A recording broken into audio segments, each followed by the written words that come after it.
Welcome back to Hot D, the Westeros Kickback, here on Recap Kickback. It's me, your host, Chappell, and I am here to talk about Season 2, Episode 6 of House of the Dragon.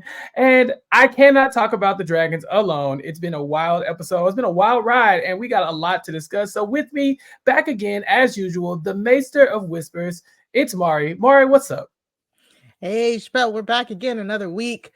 Let me do my obligatory. Okay, I watched the episode once, then I got on a podcast and vehemently denied that we were watching an incest sex scene. I apologize. Look, mistakes happen. You're right. Last week, we'll go ahead and get in front of it. Mari, last week, I was saying, Mari, why is Daemon having sex with his mom? And Mari's like, there's no way that's his mom. I checked the credits. That ain't her. Well, guess what? It was. Daemon's down bad. Ridiculous. And I'm sure we'll have a lot to talk about when it comes to Daemon, because he is still in Harrenhal, and I know you're very excited to talk about that, Mari. But this is a very important time in the House of the Dragon because, we got a lot of dragons popping up. We need riders, and we needed a dragon expert to come on and talk to us about like the specifics of some of these dragons and their riders. And with us, someone who knows a little bit about war himself, the Wardog. Wardog, what's good? What's going on, fam? To all the Hot D fam listening out there, to Chappell and Mari, thank you for having me on.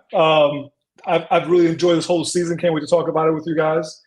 And this has been another fun episode. Yeah, This one is fun.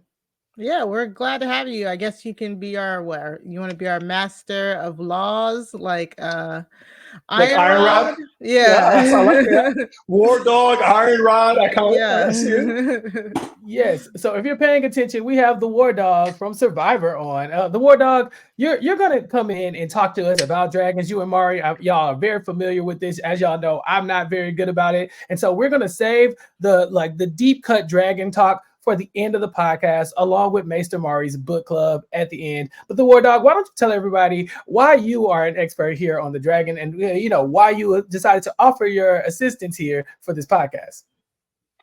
Well, after watching season 1 of House of the Dragon, I decided to just take a deep dive into Fire and Blood, and then I started reading the actual book series. I hadn't read the books. I watched all the seasons of Game of Thrones. And then from there, I read Fire and Blood twice, and then I got kind of lost in the Reddit, Hot D, Reddit, Song of Ice and Fire, and to me, the dragons, they just really capture me a little bit because they're characters amongst themselves, and George Martin has done such a great job of like giving them their own characters, and the show this time has really, with more money and more special effects, has made them all look different.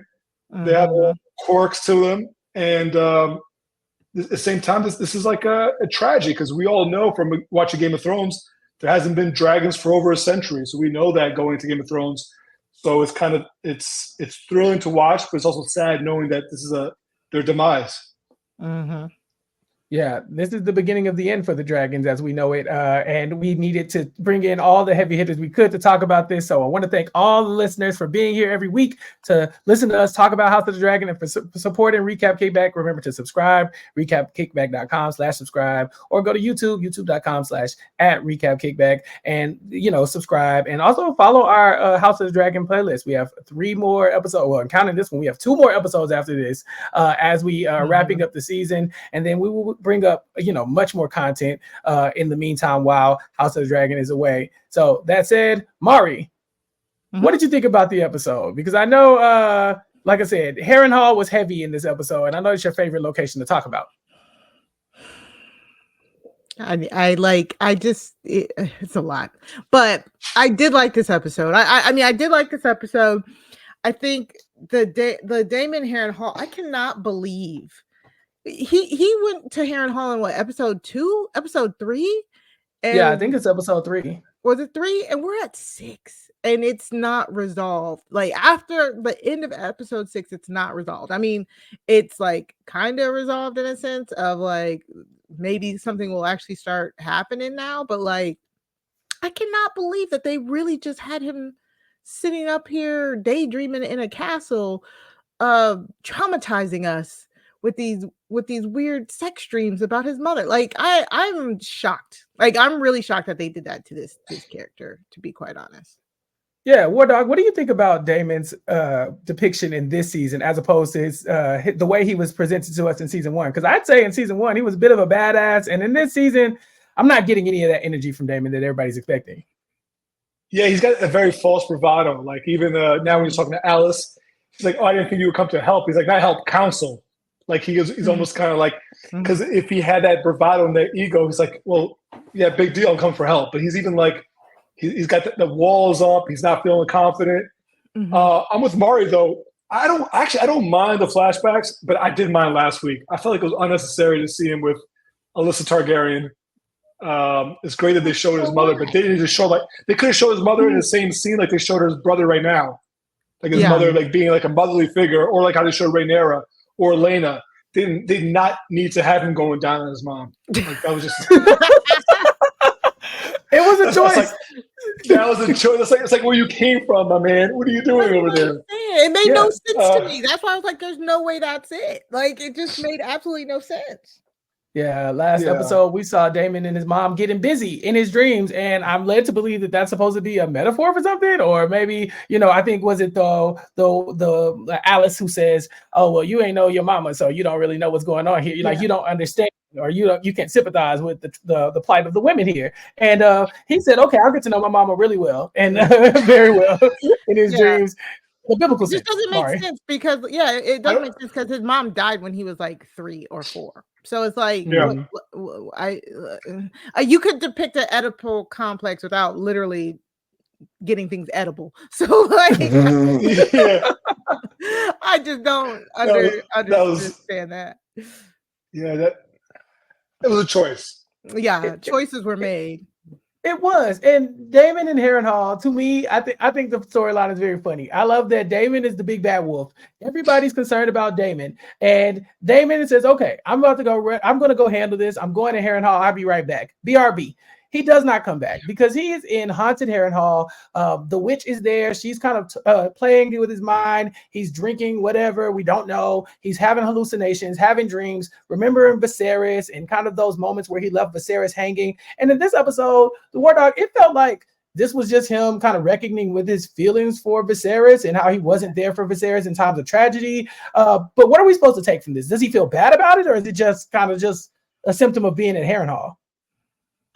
I think he feels bad. I think last week he got that moment with his mother telling him that, "I wish you were the first son. You're my favorite son. You should be ruling." And now he's having maybe a little regret because now he gets a dream of his brother, and his brother giving him that speech that air for a day speech when he lost his son in the first episode of season 1. And now he's starting to feel like afterwards watching his brother lose his wife too, and he's starting to feel that guilt, like, "Brother, I'm here for you. I love you." And unlike that relationship you see with Aemond and his brother Aegon, there's love between Viserys and Daemon. Yeah, maybe not always agreement, but there's love there. And so I think he's feeling guilt. I think that whole edible situation with his mother is coming back full circle on him. Yeah, it feels like mixed messaging though. Like his mom is saying, "No, it should have been you. It was supposed to be you." But then we see him kind of kneeling to Viserys and be like, "My brother, I left you hanging." For me, I feel like these are the moments where we get insight into what Daemon's thinking as far as his goals to be on the Iron Throne. He mentions, Rhaenyra didn't even want the throne. This is supposed to be for me. This is supposed to be mine. My brother's supposed to leave it to me, and he didn't. But maybe he's feeling like, Mari, I would have gotten it had I been acting right, had I been showing Viserys some love. Maybe he would have gave it to me. Maybe that's the regret he's feeling, Mari. Yeah, I think so. I completely agree. I think he's rethinking his choices. I think he's definitely sitting here going over these same things that we've seen and just playing them out differently. And I'm hoping that this is that perspective of like, okay, I wasn't here for Viserys. I wasn't there for Viserys, so now I need to be there for Rhaenyra. You know what I'm saying? Like, I hope this is like the reckoning and the like his mind coming together on what he wants to do here, especially since it's like you're really quibbling over semantics, because if Rhaenyra rules the kingdom, you will be the king consort with her. You know what I'm saying? Like, what do you want? You want ultimate power? You want the ultimate title? You want, like, what do you want? What more than what you would get if she won? You know what I'm saying? Like, both your claims are united now. That was the whole point of this marriage. That was the whole point of them uniting their claims so they could have a double better claim than the usurper. So it just, that's why I was saying this whole subplot here where it's like Daemon is even considering not backing Rhaenyra doesn't make sense, because again, Daemon had the one thing that he does, even though he does some stupid shit, is he loves his family. He loves Viserys. He loves Rhaenyra. And he normally would act out when he wouldn't get the attention from those people. So, like, I don't. That's why I've had issues with this, but I'm hoping this will lead back to where we need it to be. And I think it's so funny that he's over here like tripping balls in a haunted castle, making mistake after mistake. And then on the outside world, the perception of him is like, oh, he's so dangerous. What is he doing in there? Back. Like, Yeah. What's going on? We need him. Like, it's very, very funny.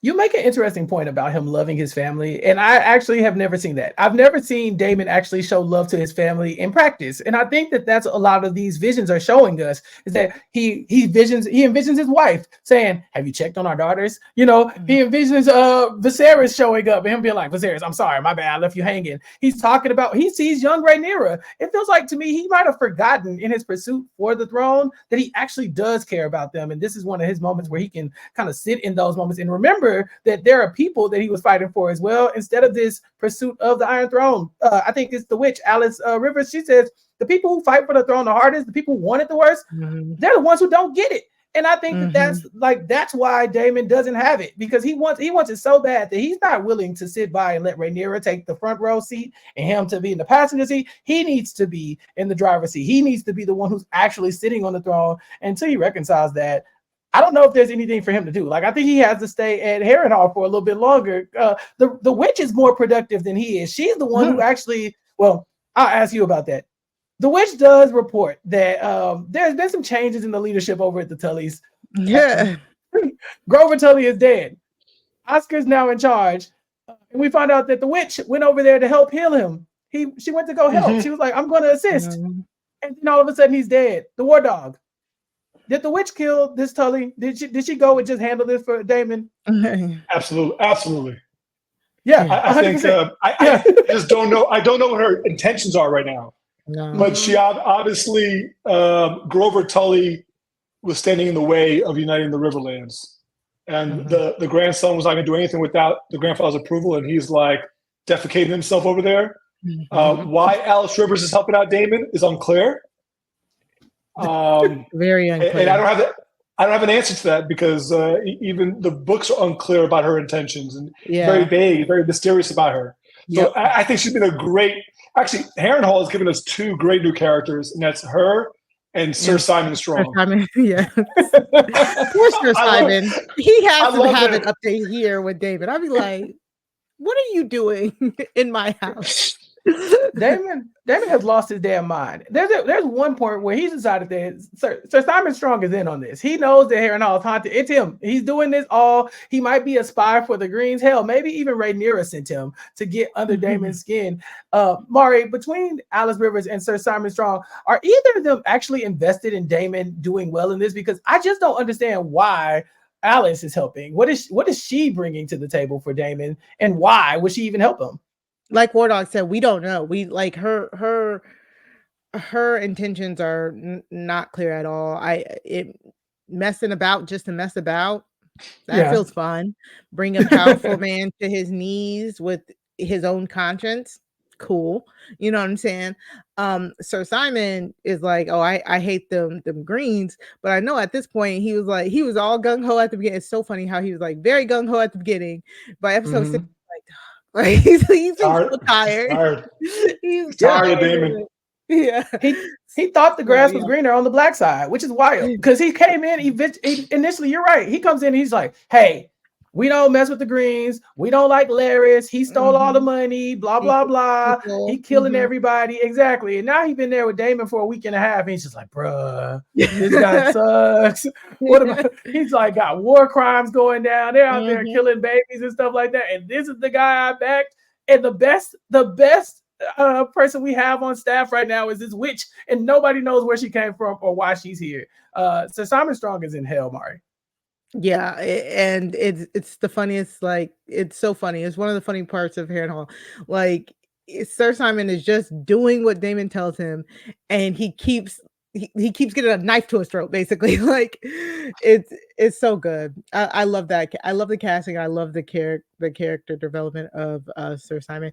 And because Sir Simon talked about Alice Rivers trying to help, we know that she is not a ghost. She is. Yeah.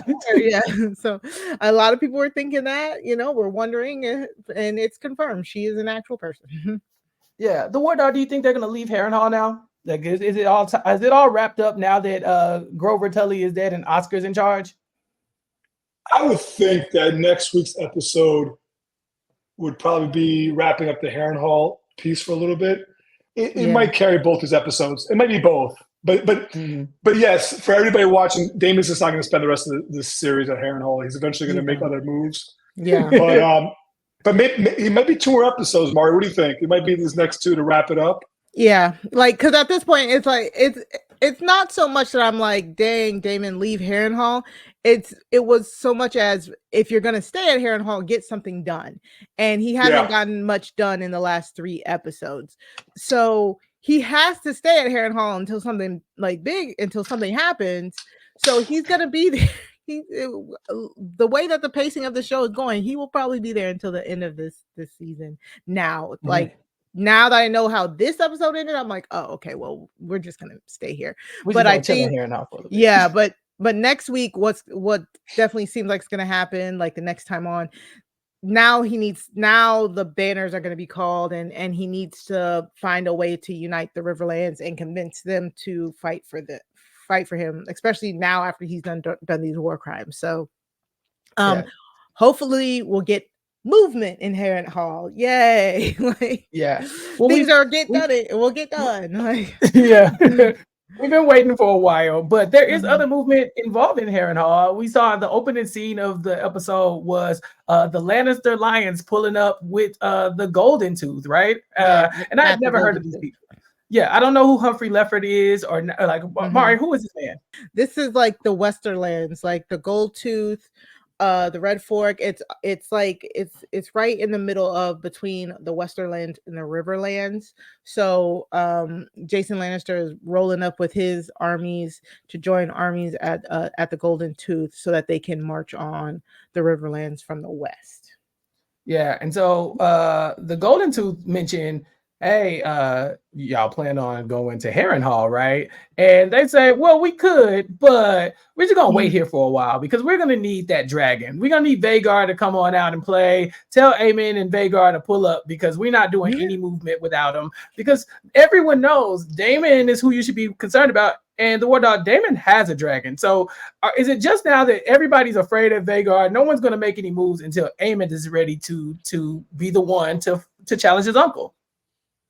I mean, this is one thing. I mean, I can't blame Jason Lannister because he knows that Caraxes is in the Riverlands, and you can have as big of an army as possible. But he also knows his ancestors got destroyed at the Field of Fire. So that's the original house that used to be the Reach, which is the House Gardner, and the Lannisters joined up together, and they met Balerion, Vhagar, and Meraxes, and they were gone. So it's like they've seen that, and so he's smart at that. But at the same time, going back to the main series, Tywin Lannister talked about how his father almost ruined his house for bad decisions. And like every generation, you got smart and dumb people. And it feels like sometimes you just got to be lucky, because in this case, you have one twin that was born a few minutes before the other. And it's clear to me that Tywin is a smart twin over in King's Landing. And Jason has got too much bravado. And who is he to think he can summon Aemond One-Eye to come? And I'm not moving until Aemond One-Eye comes. Jason is not doing good right now. quick aside, if they did a prequel of the of House Lannister, that would slap too. Like they have a really good history over in the Westerlands as well. But yeah, so exactly like Wardog said, it's like dragons are now a part of this battle. You know what I'm saying? Like it's no longer just a land war. So everybody wants dragons. Lady Jane Eyre wants dragons. Jason wants dragons. Like once the word of Rook's Rest got around to everybody, nobody wants to move without their own type of dragonfire and coverage and stuff like that. So I'm not surprised at what Lord Jason says, but I'm surprised that he thought that he could do that. Like Wardog said, who are you? Who are you to summon the greatest, dragon living right now? Like, so, and I was like, oh, we're opening it up with this. I was shocked because there's a lot of stuff in the timeline that's out of place. So I'm kind of like, okay. But again, maybe the show is doing a good job of at least just setting the scene before it happens, like to like kind of let you know what's about to happen. Because like this was a very interesting scene, and they got like lions in cages, like the bravado. But that's Jason. The bravado. Yeah, bring a lion in a cage. That's just him. He's just one of those cocky, like bravado type. Because there's no purpose. That lion's not fighting. Right. Yeah. It's a show off. I mean, at some point, let the lion loose. You know what I'm saying? Just to see if things start getting rough, you just free the lion and see what happens. But Mari, to your point, I don't think they know who Aemond is. Like, I'm really starting to think that they don't realize that he is batshit crazy. Like Allison keeps saying it, but nobody seems to be reacting because Jason real comfortable to be like, yeah, tell Aemond to come on, pull up whenever. You don't want to do that because Aemond gets the letter and he says, oh, okay, I'll show him. Nah, tell him I'm gonna pull up whenever I'm ready. Go ahead and go. I hope you die. He just completely shuts it down. Mari, why are they underestimated Aemond? Is it just because Aegon was really kind of like a figurehead? I think so. I mean, and also remember, like in the show, I'm pretty sure they're like what, Wardog, 22, 20. Yeah, they're relatively young for sure. They're still kids. Like these actors are doing a great job of like presenting older, but also still presenting as young men. But like Aemond is like 20. If they have Daeron at 16, I think 16. Yes, he's gonna be 20, like 20 maybe for Daeron. Yeah, exactly. Aemond.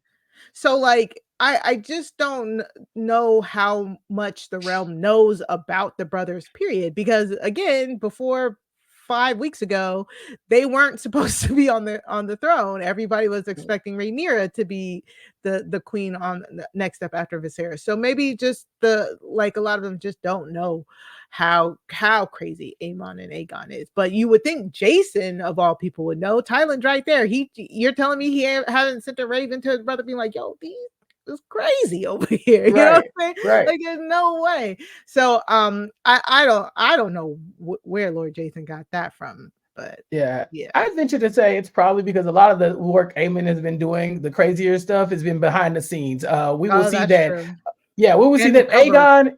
Yeah, Aegon is burnt to a crisp, but he's still alive. The man is still surviving, and that's not good. That is not good in the same way it wasn't good when Bran got pushed out that window and survived. It was like if he ever remembers what happens, or if he said something, this could be really bad for Aemond. And so Aemond goes and pays a visit to Aegon and just reminds him, Mari, just gently reminds him, gently. You don't remember anything, do you?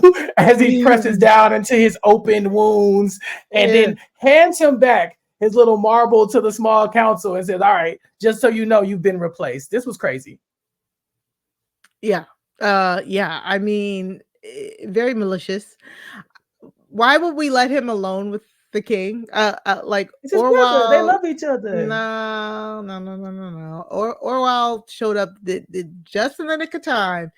So I thought this was a very, very good scene here. Just showing again how ridiculous Aemond is, and for Aegon, I think he did a good enough job that is like, I don't know if he really doesn't remember or if he, or he's saying he doesn't. So it's good.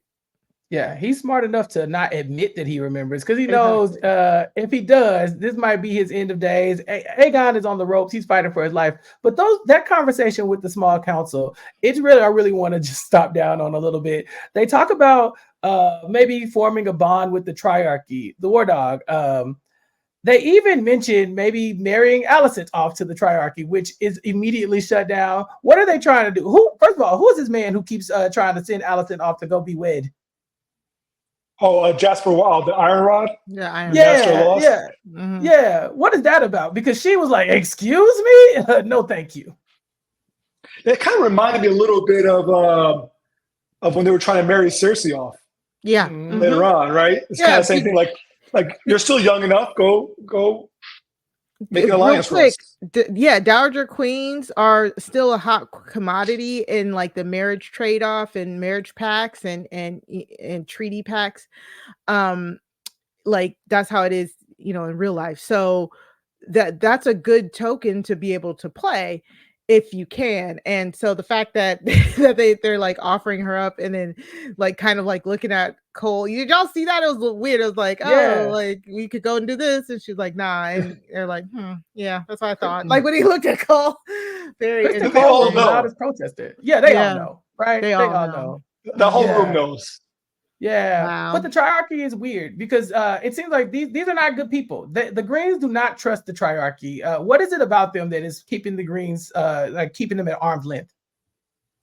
Well, they just fought a war with the Valerians and Daemon fought a war with the Triarchy. Triarchy is 3 of the 9 free cities, and they're foreigners from Essos, right? So they do not have the good interest of anybody in Westeros. So they might help them beat the Valerians, but then you open your ports up, and what's the Navy's going to stop them from doing another blockade or demanding more things? So you're really playing with fire if you're trying to invite the Triarchy in. Yeah, like it's kind of like if the U.S. was in some sort of civil war and fighting themselves, and then they invited the French to come and help them open up. Like one side invited the French to come over and help them. Like it just doesn't make sense. It's a totally different culture, a totally different country, a totally different rulers. The Triarchies are 3 separate cities that work as like a democracy. They try to work as a democracy and rule amongst the 3 of them. They normally are always fighting amongst themselves anyways, and like breaking up and getting back together. And like two cities will fight the one city, and then the next time the other 2 cities will fight another city. So it's one of those very volatile type of situations where it's like, why would you want to include them in this if we don't know what that could, how that could help us or hinder us in the long run. So I like how they bring up the Greyjoys here, the Red Kraken here, who is like, everybody knows about the Greyjoys. If you watch Game of Thrones, you know that they are the seafaring, the answer. They would be the answer to the Valerian fleet on the west side. They're situated on the west side of Westeros, and I believe the Red Kraken at this point, correct me if I'm wrong, Wardog, but the Red Kraken, Dalton Greyjoy, he's like 17 himself here. I believe he's young, like he's like 16 or 17, but he's like battle tested from all the ravaging he's been doing. Yeah. And that's who they were proposing that she marry. And she said no. So I love how they're just sowing little seeds and like, again, prepping us. That's the one thing I will never complain about. It's like they're at least giving us seeds of stuff. But one thing that is kind of killing me, it's like, again, because I know what's happening, I'm picking up these Easter eggs, I'm picking up these crumbs, but it's not they're not happening. It's not leading to anything, right? It's like I'm waiting for these like major events, and you're telling me that they're coming because you're giving me these crumbs, and then they're not here yet. So where are they? And touching back about Jason not knowing who Aemond is, think about and another Easter egg. Think about it's the 3rd time they've mentioned Daeron Targaryen, the youngest son of Viserys and Alicent, and she had to ask her brother Gwaine Hightower, is he kind? Like, what is he? He's kind. So here's a mother who doesn't even know the traits of her own son, So it's very clear that all these lords around, they underestimate Aemon. They don't know. Yeah. They don't know. And think about how many people actually know what Aemon did to Aegon. Aegon, I think, knows because as soon as Aemon went to bed, he kind of like flinched. He got a little nervous and said he didn't know. Allison definitely assumes. And Cole was knocked out, but he assumes because he saw the way he was afterwards. But nobody else knows of how treacherous Aemon can be. I think maybe Grand Maester starting to see that a little bit. He kind of came in. He's picking up on it. And in order that, I think Grand Maester's now kind of drugging him and feel if I drug him, he's safe. Because if he starts coming to life, Aemon's going to have him killed. Yeah. And he's hurt. Yeah, like he's on that milk of the poppy, like you said, Chappell, like Busy T was like in pain. He in pain. In that small council meeting, there was also another interesting thing. Larys is kind of getting ignored, and so is Allison, to the point where after the meeting, Aemon pulls Allison to the Mom, can I talk to you real quick? I just wanted to, discuss some things.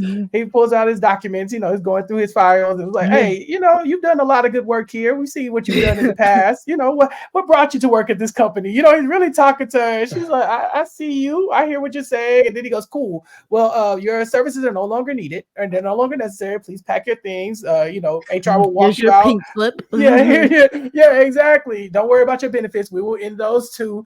And Allison really gets fired here on the spot by Aemon. And then later on, we'll see that when Larys makes his move to be the hand, he is also denied a role at the small council. So Aemon seemingly is getting rid of the old guard and bringing in the even older guard. He wants Otto Hightower back, Mari. I'm hyped. I'm sorry. The way y'all want Daemon to leave Harrenhal, I need Otto to come bursting through these doors like Stone Cold Steve Austin.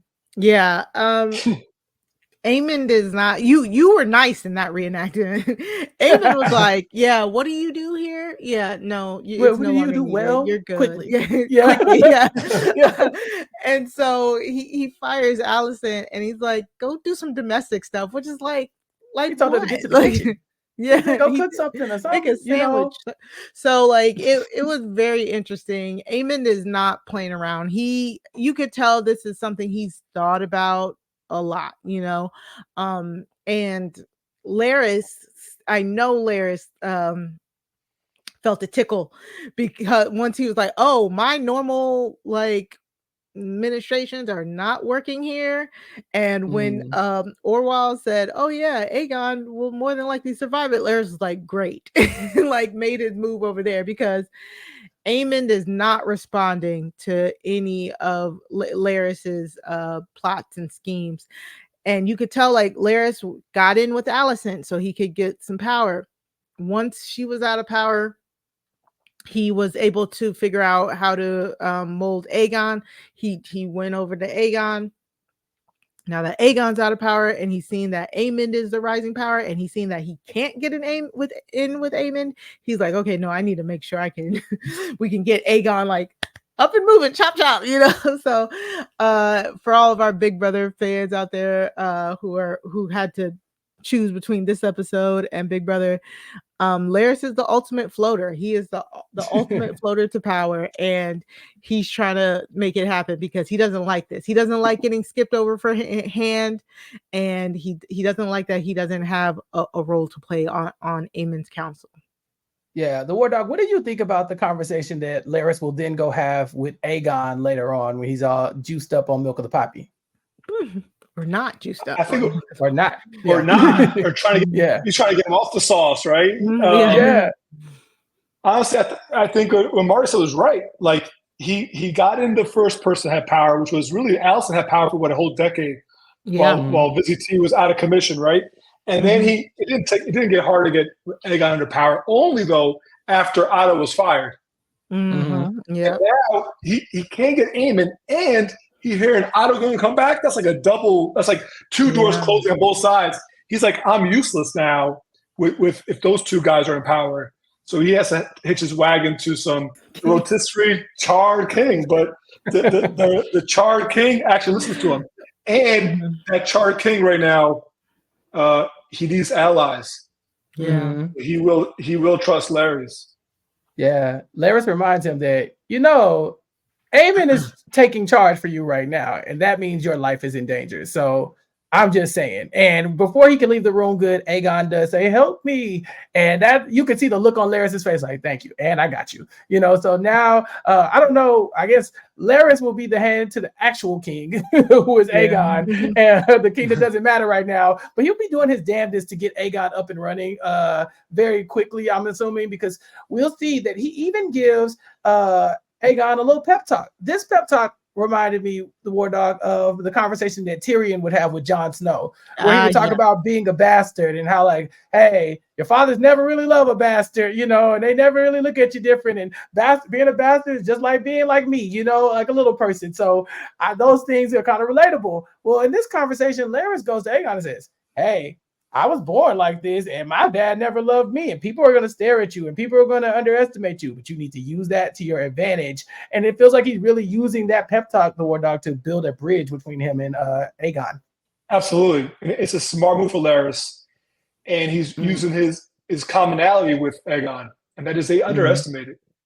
Remember, even his own mother told Aegon last episode, or 2 episodes ago, what you need to do is nothing. That's your role, nothing. And she can't do that to Aemond. Yeah, Aemond just shuts her down. So I think he and Aegon realized that, and I think Larys is he's the inspiration for people like Varys and Littlefinger, you know, 2 centuries later. So he's playing the card that he's dealt, and right now the card he's dealt is trying to control Aegon. Right. Yeah. That's enough about the Greens for now. Let's talk about the Blacks.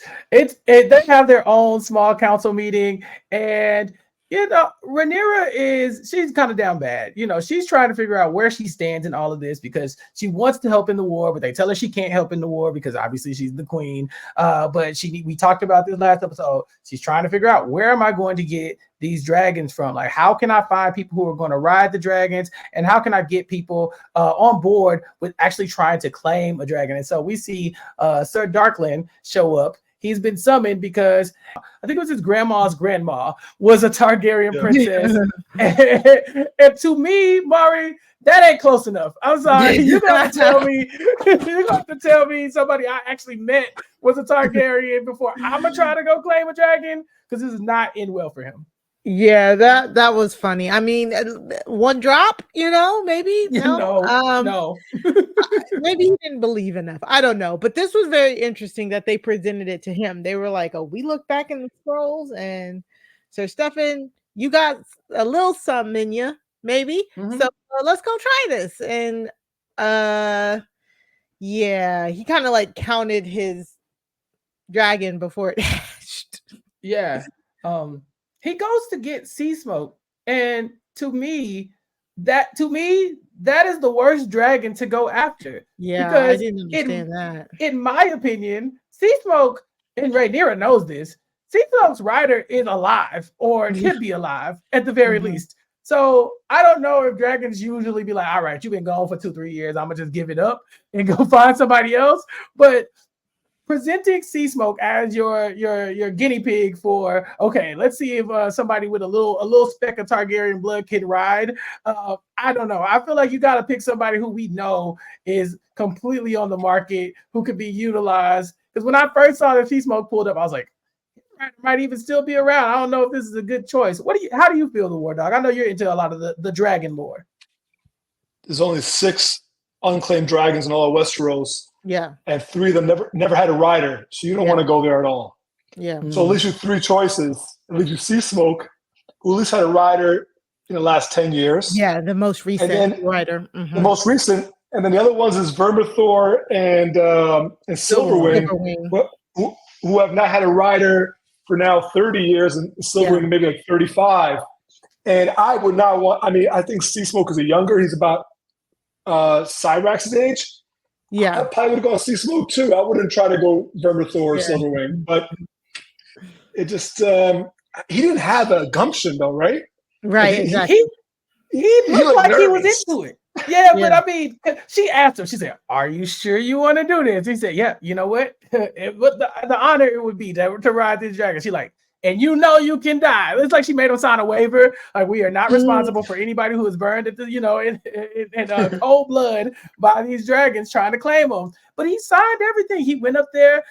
They had taught him a little High Valyrian, it seemed. He knew a couple phrases. It seemed like he didn't do enough, because he had it was like the dragon wranglers were doing more of the heavy lifting than he was. He just said like the one word a few times. He didn't have the gumption, the cojones to tame Seasmoke. And I loved how Seasmoke was like, let's see.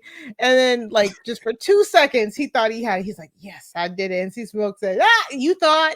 Like, yeah, gotcha. Seasmoke ends up burning this man, and this is going to be tough, because now that people know that the dragons, we're looking for dragon riders, but also the dragons will kill you if you're not a dragon rider. People might be less likely to volunteer for such a task. It's easy in theory if you can see the glory part of it. If I can get on this dragon. But if the last thing you heard was this man just tried and failed and ended up, barbecued, I think you might not want to do it.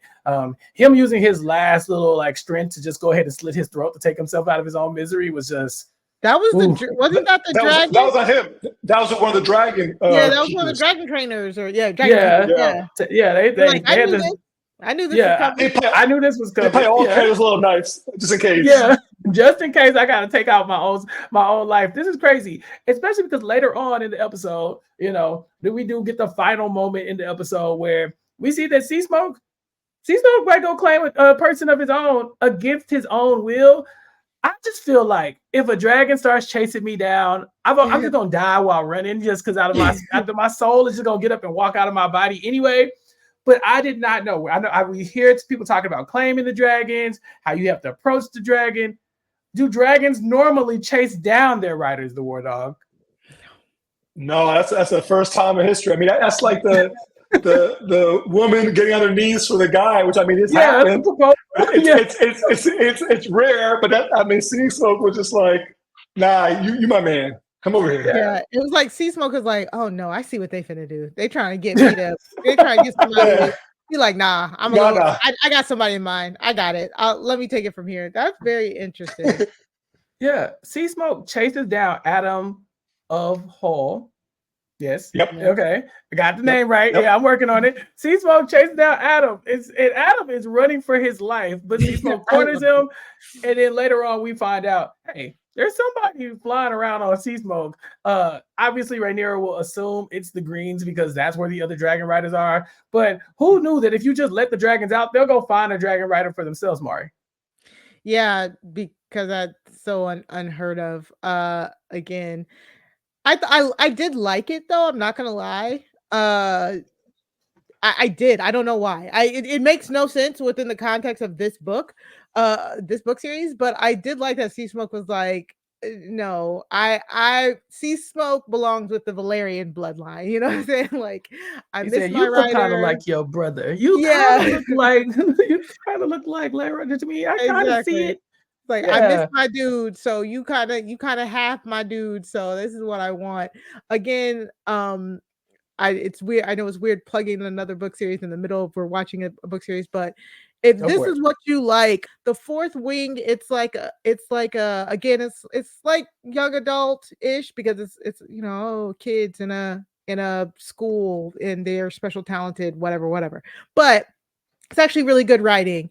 And it's called the Fourth Wing because it's like there's a dystopian future, whatever, and some kids go to be dragon riders, and they have to train. They do like really intense training in order to try and be dragon riders. The same thing. Most, like a third of them die before they even get to it, and then at the end of their year, they go to what's called the reaping or something like that. I don't know, but they basically go out and try to claim dragons, but the dragons pick them. It's like it's a mutual picking. And once they pick dragons and the dragons pick them, the dragons give them powers, give them sigils. So it's a really cool book series. Both me and Brian Cohen have read it because we've talked about it on Twitter. And it's something I think you would really like, Wardog, because each dragon, there's like 6 different types of dragons, and they have different characteristics and all this stuff. And it's such a good read for people who love this. There's already been 2 books. The 3rd book comes out, I think, the beginning of next year. Very easy reads and very fun. It's like a mix of Game of Thrones and Hunger Games. About the Hunger Games. I've read the Hunger Games books.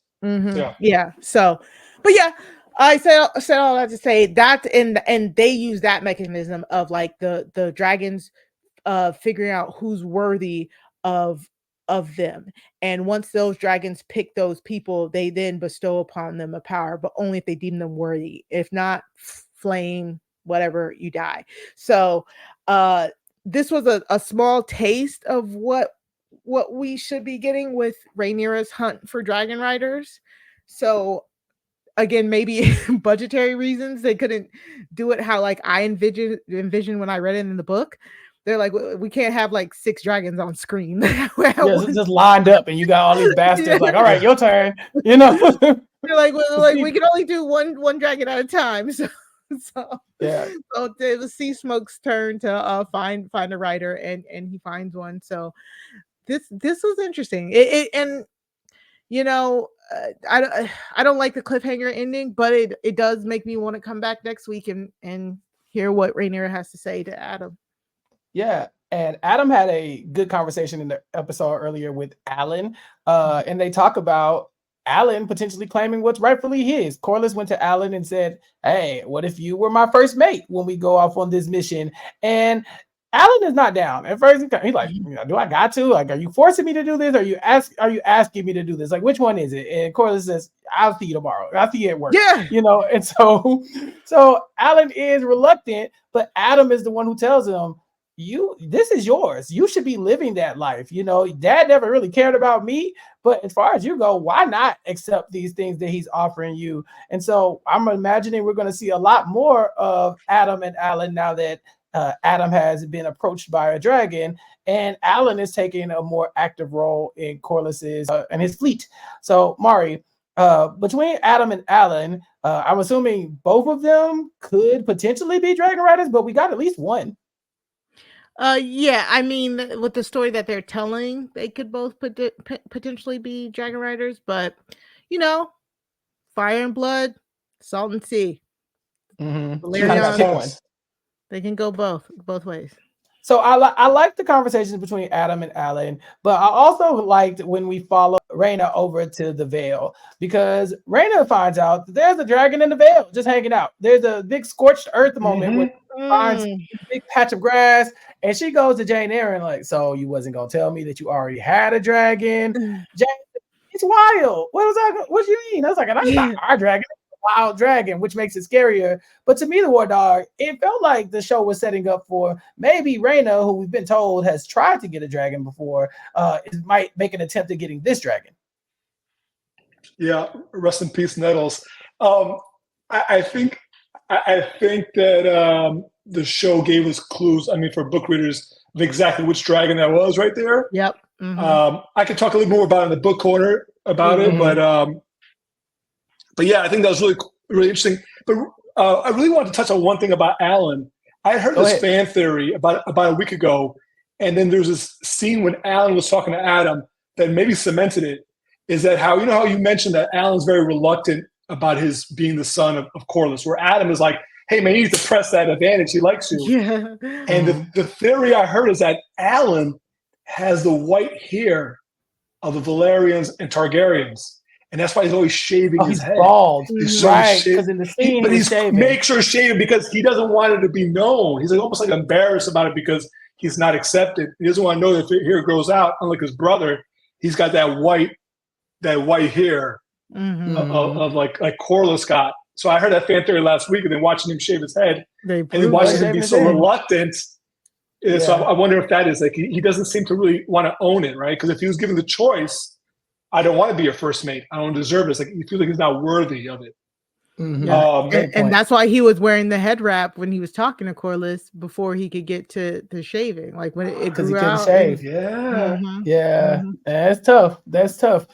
So Oh yeah, that's a lot because I'm assuming if he lets his hair grow out, I mean, it's going to be very clear who he's related to and what his duties would be in this whole situation. I mean, he would basically be Corlys's next in line. I mean, he could be the heir to Driftmark. Yeah, I mean, at this point, Corlys is running out of options. Well, ran because I mean, we just saw last week how he offered it to Vale and she threw that back in his face. So yeah. And tough for him. Anything else from the Vale we need to acknowledge, Mari? Oh yeah. Jane comes with the news that like, hey, guess what? The princelings are gonna be able to go on the gay abandon, and they can go to Pentos, and you can go with them, and good times. And we saw a little baby. I'm assuming that's Stormcloud. I'm pretty sure that was Stormcloud. Yeah, Stormcloud. It's got to be. And he too small, so yeah. I'm a little scared. So we'll see how that goes. But this is an unfolding of like a major plot point here, again, that they're teasing us about. So, at least I'm no longer confused about this. Remember a few weeks ago, I was like, I'm so confused. Why is Rhaena at the Vale with the little princelings? That's not how that's supposed to go. But I guess they're trying to, maneuver it and stuff. So they finally are on their correct path and destination. The two princelings, Aegon the Younger and Viserys, like small Viserys, the little babies, they're headed to Pentos. And Rhaena just gonna leave this wild dragon behind? We'll see. Yeah, I see. Okay. But not Joffrey. So Joffrey sounds like he's staying. Yes. Sounds like he's staying. Yeah, because she said the younger princess. She was clear about that. The two sons with Daemon. Yeah, so it was like she's keeping Joffrey, maybe as a ward, maybe as leverage, but she's keeping Joffrey. Yeah, Joffrey's staying in the Vale. Okay. As far as Rhaenyra goes, like I said, she's waging war, but because she cannot go out and actively fight, she's had to find other ways of doing combat against the Greens. And luckily, she has her main advisor, the White Worm, to help her out. And they have started to lay the foundation for the Smallfolks to rebel against King's Landing and the Greens. And so we know there's no food getting in or out. Aemond's locked them down. And we saw at the end of last episode, the White Worm spoke to Diana, the servant lady, and told her what was up. And so in this episode, we not only see Diana spreading a little propaganda about how the Greens are in their castle, they eating feast, they got meat and fox and all kinds of other stuff they in there eating. Girl, you out here not all y'all eating is fish and scraps, man. It'd be crazy if we was under the role of Rhaenyra. We don't know what it could be like, man. It'd be different, man. And so that's you ain't hear it from me, know. Loud as hell, making sure everybody can hear, like, man, it's crazy how them Greens doing us. It'd be wild if somebody else could have been in charge. I wonder what Rhaenyra got them doing over there. I know the blacks eating good over there.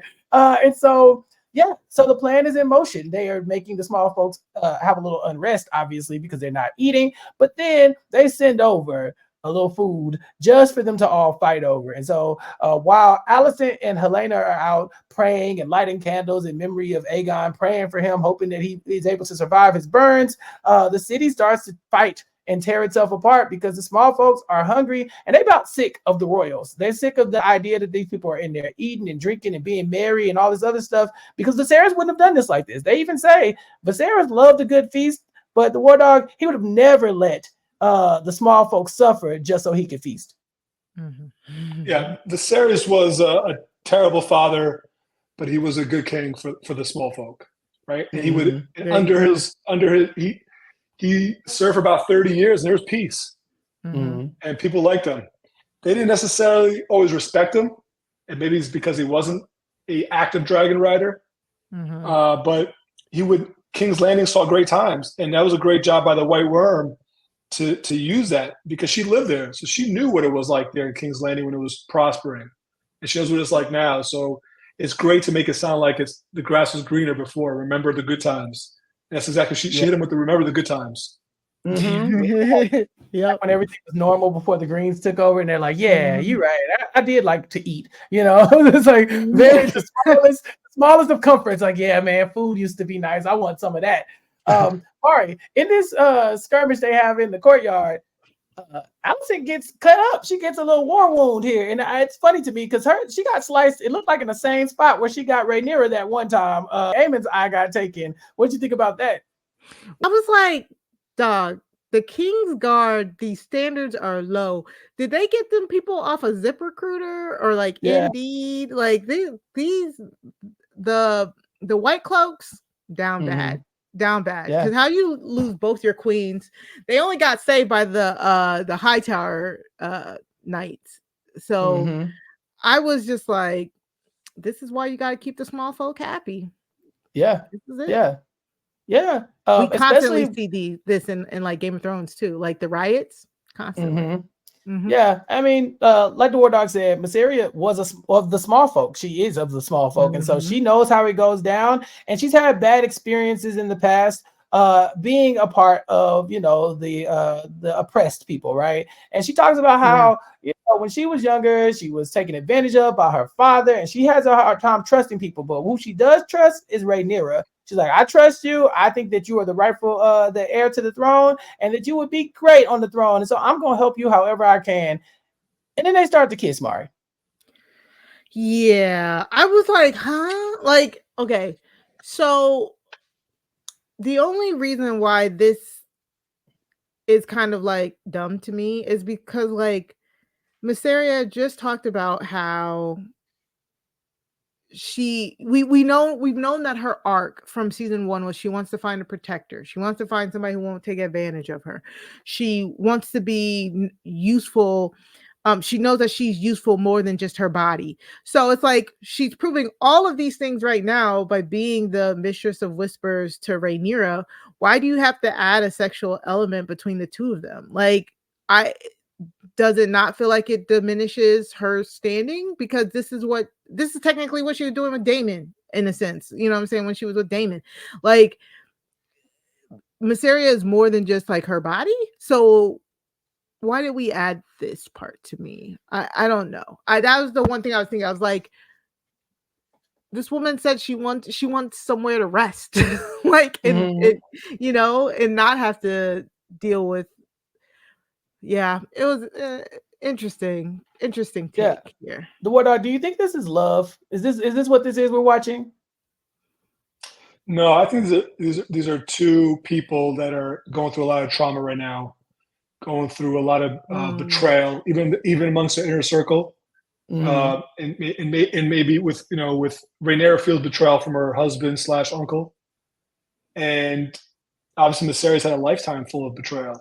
Starting from her being a child with her father, she's felt betrayal from Daemon as well. So they have that common bond together, and she's probably felt betrayal as being an oppressed part of the Smallfolk. Felt betrayal from Otto burning her establishment down when she finally started making some coin and making a way for herself. So I think these are two people that are very vulnerable right now. This is not love. This is understanding. I think. Yeah. Like mutual comfort for each other. They both can understand what each other's going through. Sometimes you just need a hug and apparently a kiss. There were a couple moments you could see it kind of coming. There was a moment where I think Rhaenyra is holding the sword and Mysaria's like, hold on, girl. You that sword kind of suits you a little bit. She's like, well, you see it, so I wasn't totally shocked when they started to kiss, but I definitely was trying to figure out, is this a relationship that we're hinting at, or is this just they just needed each other, Right. So I'm probably leaning toward that. Mari, but does that make it even worse? I'm sorry. What do you mean? Because then even again, Rhaenyra is not offering her anything different. If this is just comfort, you know what I'm saying? If it's just sex, how is that different from anything else that Mysaria has gone through with her life, other than it's a woman and maybe she feels deeper for her for it? But it's just like, I don't know. For me, from that standpoint, I'm like, I'm just kind of like, she wants to be, it feels like all Mysaria has been telling us is she wants to be appreciated for other things than her being a whore. She's like, well, I could have just stayed a whore. I tried to do this. I tried to help the Hightowers. I tried to help you guys. and nobody appreciated me like that. So it's, you know what I'm saying? So anyways, Rhaenyra pimp slapped the hell out of Celtigar there, Bartimos. That was funny. And I don't know why, other than she said, like, you forgot to fear me. But I was like, it seemed like he was kind of shook, right? Because he was there when the dragon like literally just engulfed Sir Darkland. And it felt like he was doing that like nervous rambling. And at first I felt like it was like a snap out of it type stuff. Like, get yourself together, God. Yes. I just feel like he was in the wrong place at the wrong time. I think that anybody having questions about Rhaenyra's leadership, first of all, it'd be unwise to say it out loud, yes. But although I don't think it? I think so. I think he was offering her he was offering her his expertise, which is rooting in nothing. And so she's like, hey, I'm tired of people telling me what to do. Actually, could you shut the hell up real quick? Because he was giving her a lot of like, okay, that didn't work, but we got to do this, and we can't do that again. He was really kind of scrambling, and I think she just shut him down. The Wardog, what do you think? I think it's a little bit. I have a little theory of why she slapped the shit out of Mr. Cultivar there. Taste out his mouth. And if people, I don't know if you guys talked about that in the podcast before. The Celtigar is like the third Valerian family that's still around. They were like a poor family. Yeah, where the Valerians were kind of like they were like middle class, but they kind of made the name for themselves. Obviously, Targaryens are amongst one of the Dragon Lords, even though a lesser Dragon Lord. And the Celtigars were kind of like crabbers; they were just kind of low rung. But right now, I think about this: who is the most respected man in Westeros? And I would argue that it's Corlys Velaryon. Right? He's a sea snake. He carries an aura about him. He's in his 70s. He did his 9 voyages. And think about this last Black Council. How orderly was this Black Council right now when he was sitting his hand the king? Yeah. Was there anybody talking back? No. Right? No, right? It was orderly. It was the first time, even when Rhaenys was there, they were talking back, right? And that one scene where he did walk in, when Rhaenys was there, he was like, they calmed down when they saw him. So I think she kind of smacked him. Also was like, man, you've been with my council all the time. You don't show me no damn respect. And now we're in the hallway together right now. I seen you show respect to my hand, and I'm annoyed. I just lost one of my Queen's Guard, sorry. And then he just at the wrong place, wrong time. But I think she was annoyed that, why don't you respect me? And that's the thing, like, you guys don't fear me. Yeah. And, fear this. And she gave him the 5-finger fear slap. So. Yeah, that's a really good point, especially because if you think about it, throughout this episode or throughout the series, especially season 2, we've seen people questioning Rhaenyra's leadership completely and always kind of deferring to whatever man is in the room, whether it's when is Daemon gonna come back? Corlys is here, so we'll all shut up. I wonder what this person thinks about it, and so she probably like, bruh, you wouldn't do this to Daemon, which he wouldn't. He wouldn't do that to Corlys, which he wouldn't. So she's like, I think y'all think I'm soft. Y'all must think shit's sweet here. You know what I'm saying? You must think fat meat ain't greasy. Let me show you real quick. And she slaps him, and as a reminder, I'm like, I will kill you. Get like your tongue. Later on when they're talking about it, I think Jace asked her, like, so I heard you slapped him. She's like, and I should have ripped his tongue out of his mouth, because who is he talking to? And so I think that's what it was. She was like, the audacity of y'all to always want me to defer to these men and to always have y'all always in my face talking about what I should be doing, but y'all ain't got none of this smoke for none of these males, and I don't like it. And so she shut him up. And I think it's like once news starts to spread that she out here slapping the hell out of people, they're gonna stop playing with her. They're gonna stop playing in her face. Yeah. Very, very funny scene there. And it just goes to show you Rhaenyra is still grappling with the like just the lack of respect, very. Okay, well, look, y'all, that was the rundown of the episode. It was a fun time talking about it, obviously, but again, we have Maester Mari's book club starting in just a moment, and so if you want to tap out for any potential spoilers that you might hear in the book corner, then this is your time. But we are going to talk about the dragons a little bit and their relationships and kind of how they work as well, so it'll be a fun book corner. But again, if you want out, now is the time to tap out. You can always catch us here weekly House of the Dragon, HOTD, the Westeros Kickback here on recapkickback.com. And you can also catch our other content here on Recap Kickback as well. We got Simone Biles Rising, the docuseries. We're going to be talking about that with LaTanya Starks this week in preparation for the Olympics. We're also going to have a conversation about Purple Rain. It's 40 years since Purple Rain dropped, and we're going to talk about the iconic movie that cements Prince's legacy. It's cracked, and we're going to talk about it here on Recap Kickback. So tune in to keep up with all we have here and more. But if you plan on staying for Mari's book corner, here we are. We're about to start the book corner now. Mari, take it away. Okay, so if anybody's still here listening, it's just going to be a lot of timeline stuff. So again, not real heavy spoilers if you want to stay and listen to the dragon. So Wardog can back me up here. They're playing with the timeline so much that I really don't know where this season is going to end now. I thought I knew where it was going to end, but it's not making sense, because so we got with the beginning of the episode with Sir Jason already on the march from the Westerlands to the Riverlands. I mean, he stopped here, but like with him already on the march and with Daemon not already having a host like he would have in the book, we're already like dangerously close to what I thought would have been the end of the season is, you know, again, I'm trying to like not spoil it, but they're playing with the timeline a lot in a sense. So there's things that happened that are happening now that normally happen after, that should have happened after some of the stuff we already got. So we didn't get the sowing this episode, the sowing of the seeds. Of course, what I've said it 4 book corners in a row, but basically Jace puts out the call like, hey, anybody wants to come claim this dragon that might have wants to claim a dragon who might have Targaryen blood.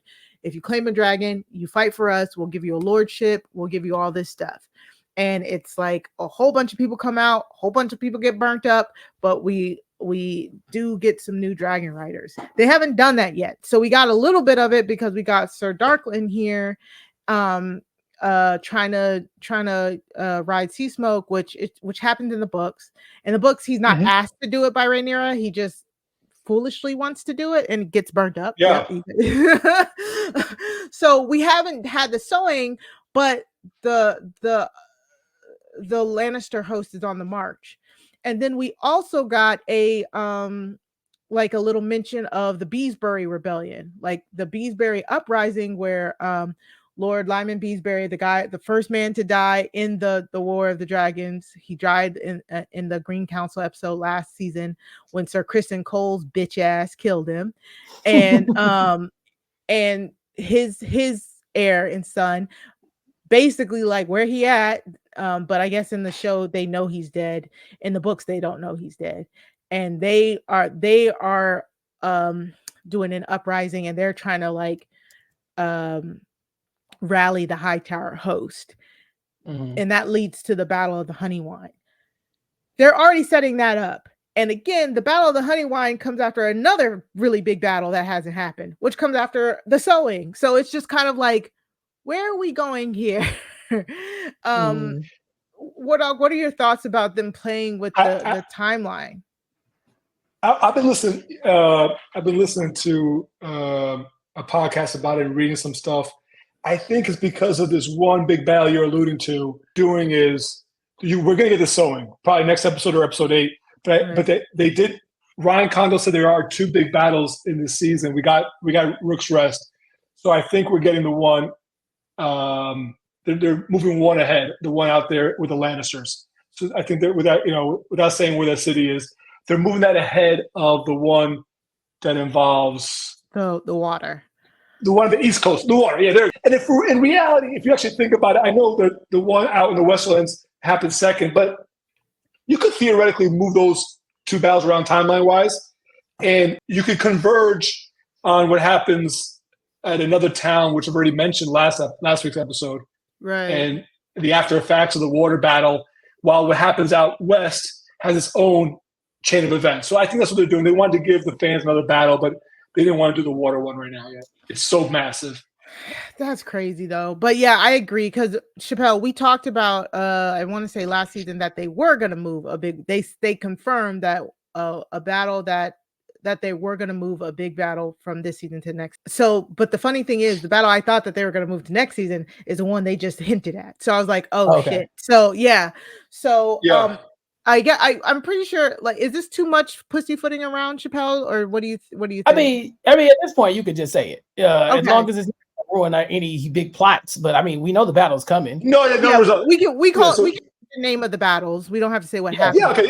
Yeah. So we have the Battle of the Gullet coming, and then the Battle of the Honey Wine. The Battle of the Honey Wine is what they mentioned here, what they were alluding to. And not only that, but in the scenes from next episode, they just put it out there because and I can say this because it was on the scenes from the next episode. They said Daeron and his dragon have made haste to battle. So that's the Battle of the Honey Wine. So I'm assuming we're getting the Battle of the Honey Wine. I don't think so. Right? I think we're getting Battle of Red Fork. I think we're getting Red Fork. Yeah, we're getting. That's why they keep mentioning Jason Lannister. We're getting the Red Fork first. They're putting that before the Gullet. But Daeron wasn't at Red Fork, right? No, he's not. They just keep mentioning. I think they keep mentioning now because they messed up season 1, and they want the fans to really know when he appears in beginning season 3 that who is this? Did they just make up a child? Right. They really messed up. They could have mentioned them in season 1. They didn't. That was my original thought. I was like, they should leave Daeron until season 3, so you're not introducing a character in the last episode of season 2. But they keep bringing him up. Yeah, but I don't think we're gonna see. I think it's the Red Fork. I think because you've seen all the whole Lannister hosts. I think they're doing that. I think that eventually, I think Daemon's gonna get the Riverlands together, and it's gonna be the Riverlanders against the Lannisters. I mean, that's what Jason was talking about. Isn't even that big to me of a battle. But that's what Jason was talking about. He definitely said, like, if we're here, we need Aemond to pull up. But I think if Daemon pulls up first, then that's definitely a battle that he's not ready for. They have 1,500 men, and that's an easy dub for the Blacks if Daemon finally leaves Harrenhal. So I could see them that they really set up that could happen, especially with Aemond putting his foot down in this episode and saying, "I ain't going to go help you. I'm not coming. You can't just tell me when to jump in and move in haste. You move in haste." So I think it'd be pretty good storytelling for him to say, "I'm not moving," and then Daemon to make the first move and then basically draw him out because the Lannisters are there. They're just waiting for Aemond to pull up. Yeah, I think Wardog is correct. The Battle of the Red. I literally blanked on the Battle of the Red Fork because I feel like it was like 2 lines in the book. Am I misremembering? It is, but there's it's real small, but there is something that big that happens in it, or at least character-wise. But to Chappell, he's got more than that. He said he had 1,500 knights. Because when the guy said I got 500 men, he had 1,500 knights. So that implies he probably got 10,000 men. The knights are like something higher because the guy was like, I got 500 men. He's like, I got 1,500 knights, just knights. So he's got a bigger. So you looked a little bit about the battle, Mari? Yeah. I'm remembering. So that would make a little more sense for something for screen. But I think that it's fine. But honestly, I kind of like how they went a little slower pace because it's going to make the sewing feel more important. And I think that the sewing has to be established before the Battle of the Gullet. It really has to. Exactly. It has to be.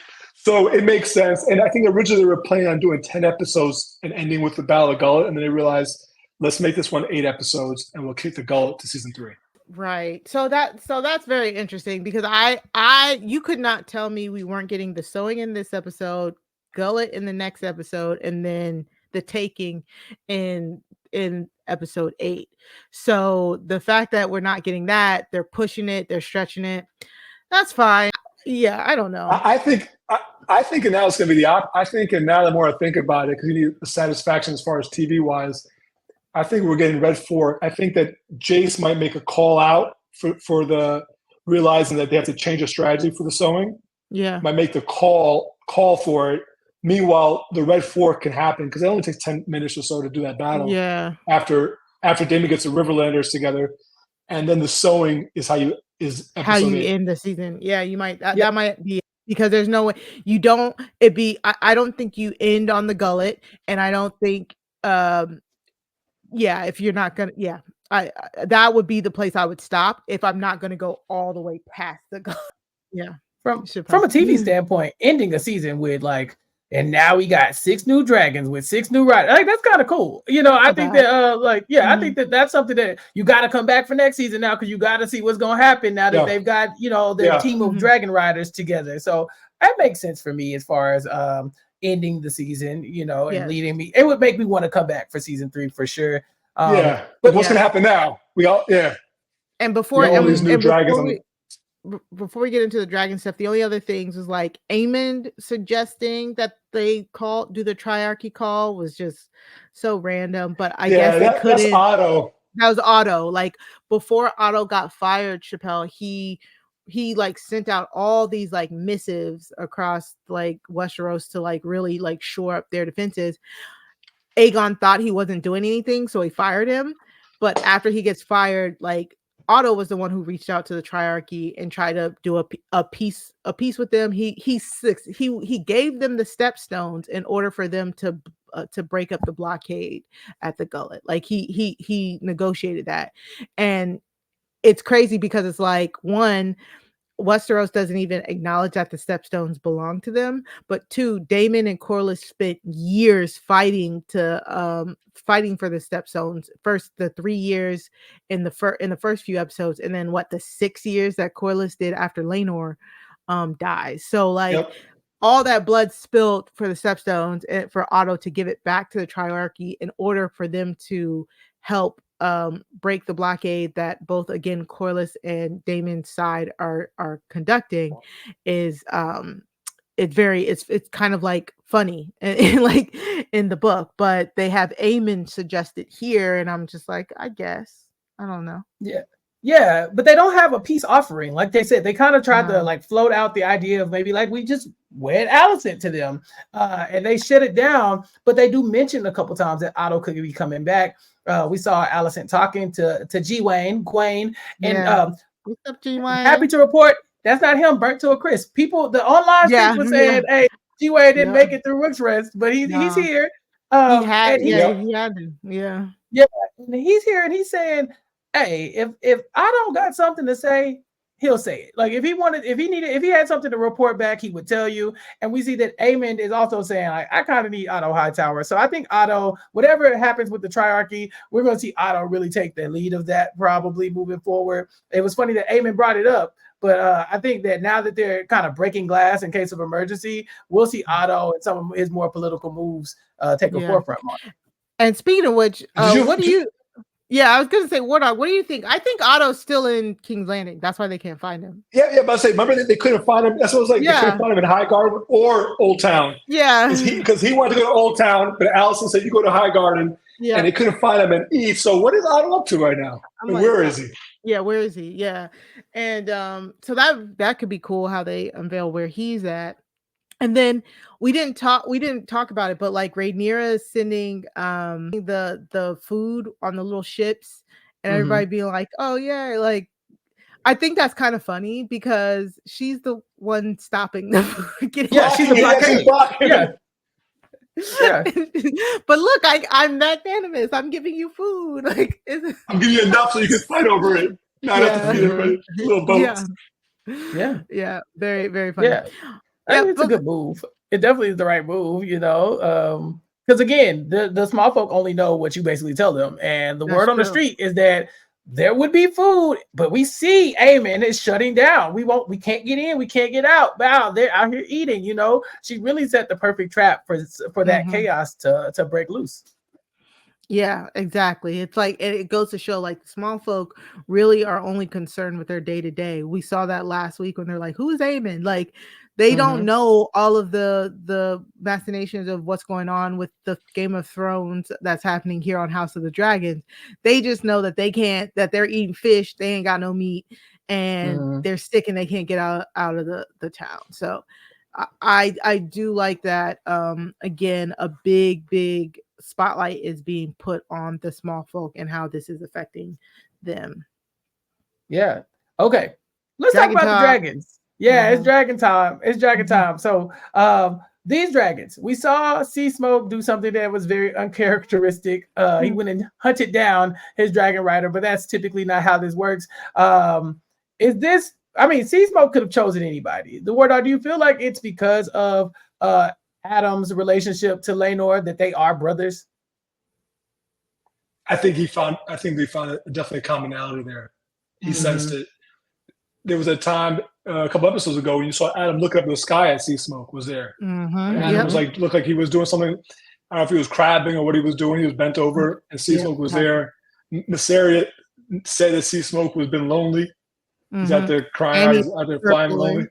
He's circling. So I just think that, and he saw him on his face, and I think maybe Sir Darkling coming over there made him think about, nah, this is not my guy, but I do need a guy. It is about time I find a rider, I find a rider. I don't like this stuff, you know? So, and Seasmoke is one of the dragons where his egg was put in a cradle with Laenor. So like they grew up together. So Seasmoke only knew to have a rider. And then all of a sudden for the last, it's probably been 6 years or so since Laenor died? Give or take. I don't know how the story's going. It technically it should be 9? Yeah, it should be 9. It should be more because Aegon should be about 8 or 9, but he's not. Yeah, right? he's not. So whatever, 6 to 10 years, he's lonely. And he hasn't really, but he's lived most of his life with a rider. I think that was an interesting play. Again, I know anybody who's read Fire and Blood, it's not really an accurate book. It's unlike Game of Thrones, it's all first party. So like you're in this character. So if the chapter is Chappell, you're in Chappell's mind. You hear his thoughts, you hear the dialogue. Now people might not be accurate because they might say, oh no, that thing is, the wall is 700 feet high. The next person says it's 300 feet. Another person says 2,000. But it's at least a perception. The conversation happened. Here you got some guy in the time of Game of Thrones looking back at old books and trying to take about readings from 3 different people and put if those 3 people sometimes disagree about what happened and put a hodgepodge together. So there is room for interpretation. So I kind of appreciate that.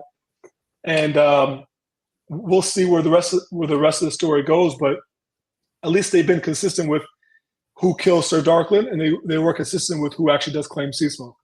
Okay. Yeah. Do you want to talk about Vermithor, his history? Yeah. So and the book, I do want to say, and Mari, correct me if you think this is wrong, but I think that the show definitely eliminated 2 dragons from the story, and that's Morgul and Shrykos, which are pretty insignificant, but those are the dragons of Jaehaerys and Jaehaera. Oh, yeah. I say that because the twins. Yeah. The twins. I say this because Daemon last season broke down how many were on each side. He did, yeah. And he's mentioned 4 with the greens. Yeah. And so it should be 6.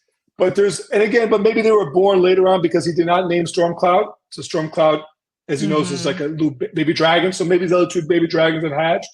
But they're really not really very relevant considering one of the kids is dead, right? The other one is just a child.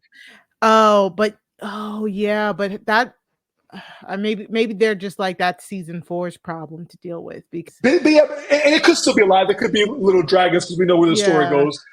So theoretically, let's say they're alive, right? Let's talk about the greens because I think I put the dragons into 4 buckets right now. There's green dragons, black dragons, unclaimed dragons, wild dragons. Okay. Because I do think that you want to put unclaimed because there's 2 kinds of unclaimed. There's unclaimed that showed a past history to have a rider, and there's unclaimed that are just don't have that history.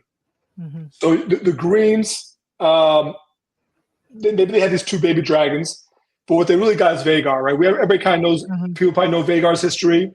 Vhagar was amongst the 3 dragons that conquered Westeros, belonged to Visenya Targaryen, who Rhaenyra has a fascination with, right? Because she named her daughter Visenya. She's reading a book about Visenya. Visenya was the older sister of Aegon, and people said that Aegon married her for duty, and he married his younger sister Rhaenys for love. Visenya was a hard woman. and Vhagar's a hard ass dragon, right? Yeah. So we're gonna there's another dragon. We're gonna talk about the second oldest dragon known. We'll talk about the second biggest. We'll talk about the second most combat ready. But Vhagar's first in all three of those categories right now. Yeah. So she's a bad bitch. Everybody knows it. She's taking everything from a lot of people. So do you believe that she confirmed that Vhagar's as far as girl? age? Oh, Vhagar's a girl. I don't. George Martin says sometimes that they're kind of what's it when they're kind of like not what's the when you can have both sexes? No, yeah, like intersex. They can switch. Like some reptiles. They can switch. Yeah. So, but people call her a girl because maybe Visenya was first riding her. Yeah. But I don't know if dragons really have that kind of sex. I think in the book they even said like the basis of dragon sex is still hotly debated. Yeah. The only way that they can confirm the sex of a dragon is if they procreate, if they have babies, and Vhagar doesn't have any known You're right, so she might not be. Yeah, so but it's like Cyrax, we know Cyrax does because Cyrax has progeny. We know Meraxes, I believe, had progeny. So it's like, yeah, it's funny. So I was in a YouTube comments like going back and forth with somebody about if Vhagar was a girl or not. I think somebody said that Vhagar's got Dreamfire because otherwise it doesn't make sense. Because Dreamfire would have to come from either Vhagar or Balerion, and it's not Balerion. So, so speaking, that's a good segue. The Greens have Dreamfire, which is the second oldest known dragon. We'll leave one to the end that we don't know the age. And Dreamfire is a current mount of Helaena Targaryen. We've seen Helaena rise in season 1. They showed 3 dragons riding away from the funeral of Laena Velaryon. So we know that she rides, but right now you have a dragon that's got a rider who's really not looking like to be in combat, right? Nobody's looking for Queen Helaena to be in combat. Dreamfire has got a really interesting background. She belonged to Rhaena Targaryen, which was the older sister of the old King Jaehaerys, and the older sister of Alysanne. So the granddaughter of Aegon the Conqueror. And Rhaena Targaryen is the one who started the tradition of putting a dragon egg in the cradle. So she put the dragon egg, Vermithor, in her younger brother's cradle, and Silverwing, her younger sister's cradle. And they said that Rhaena and Dreamfire would constantly ride around all of Westeros. Like Rhaena was a big time fair dragon rider, but she was a rebellious daughter. And Dreamfire is not, even though age makes you bigger, she's not the second biggest because she spent a lot of her life in the dragon pit. Yeah. And being in the dragon pit will stunt your growth.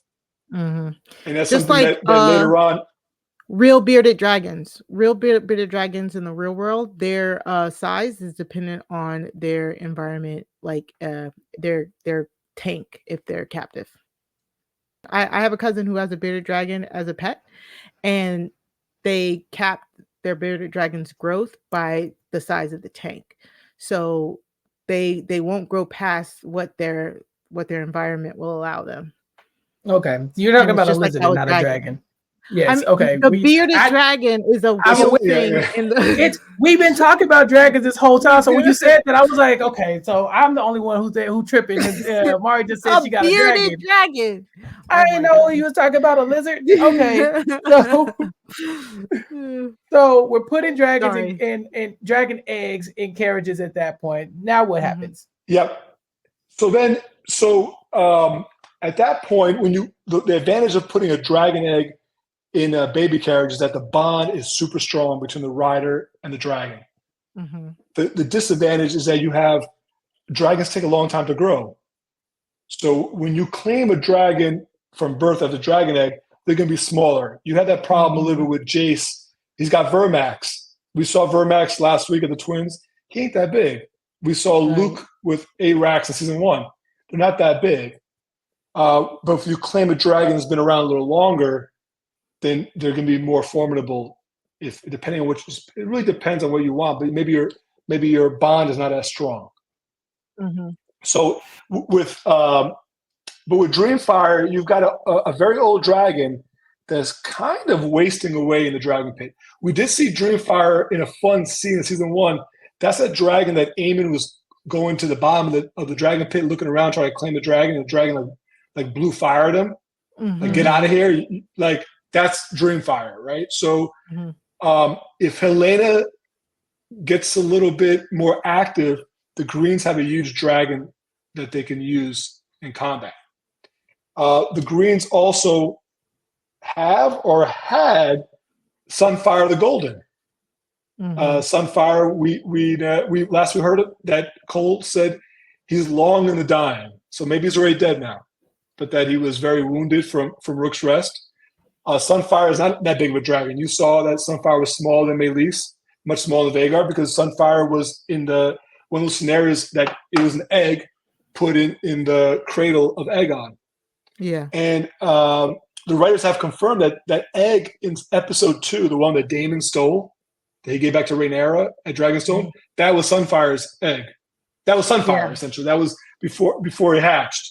So I thought that was Cyrax's egg. Oh, no. That was Cyrax's egg, but it's little Sunfire inside or soon to be Sunfire inside. Gotcha. And then the last green dragon is also a young dragon that we heard again this episode is Daeron's dragon called Tessarion. Tessarion is known as the Blue Queen. It's a blue dragon, cobalt blue, spits blue fire, small but quick. So to look at the Greens, they really got like a dragon and a half right now, because you got Vhagar and you got this Tessarion, who they just said has just been mounted, and Dreamfire. In Helena's state right now, I don't imagine her going into battle. Yeah, and Sunfire might be dead, and even if Sunfire wasn't dead, his owner ain't rotting anything. You just heard Larry said the guy's leg is all jacked up. He's on the milk of the poppy. So the Greens are limited, but are they limited when you got Vhagar? Yeah. Yeah, it's a tight spot, especially with Helaena, because, like you said, Helaena and Aegon, they're not flying into battle no time soon. So they're really down 2 dragons just by design. I don't know what it would take to even get Helaena into battle. That just doesn't seem like something she's going to be doing. And I don't know, like we saw Seasmoke has abandoned waiting for his dragon rider and then gone and found someone else. But, how often does that happen? You do somebody just say, all right, well, you're not going to the battle. Let's just give your dragon to somebody else. I'm pretty sure you can count Helaena and her dragon out for a while. Yeah. Yeah, I mean, because Dreamfire knows Helena's alive. So, so they are limited. But then right now we shift to the Blacks. The Blacks are limited too, right? Because they're limited because of their own internal marital issues between Daemon and Rhaenyra, right? Because they got Caraxes, and Caraxes right now, his story, he's more of I would say like a 3rd generation dragon, as far as if you want to go back, just saying Balerion and Vhagar, Meraxes first.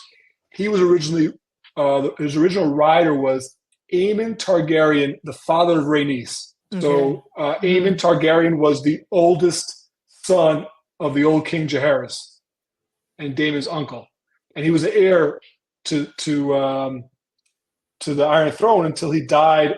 I believe he got an arrow through the neck in a battle of the steps. He was battling the Stepstones, and he got an arrow through the neck. And later on, a young Daemon claimed that dragon. So what I think Daemon did that was smart is that he claimed a dragon that was kind of entering his prime. You look at Caraxes right now; he's in his prime. He's a big dragon. He's a great fighter. He's got a lot of battle experience, and he's not like Vhagar's a little old and slow, right? So like a little long in the tooth, and so you have Caraxes, but right now it sounds like Daemon is just trying to raise an army for himself. So that kind of weakens the Blacks, and their next biggest dragon they have control over is Cyrax, who's younger. And Cyrax, frankly, they brought a good point. That's the Queen's dragon, and you can't afford having her to go fight.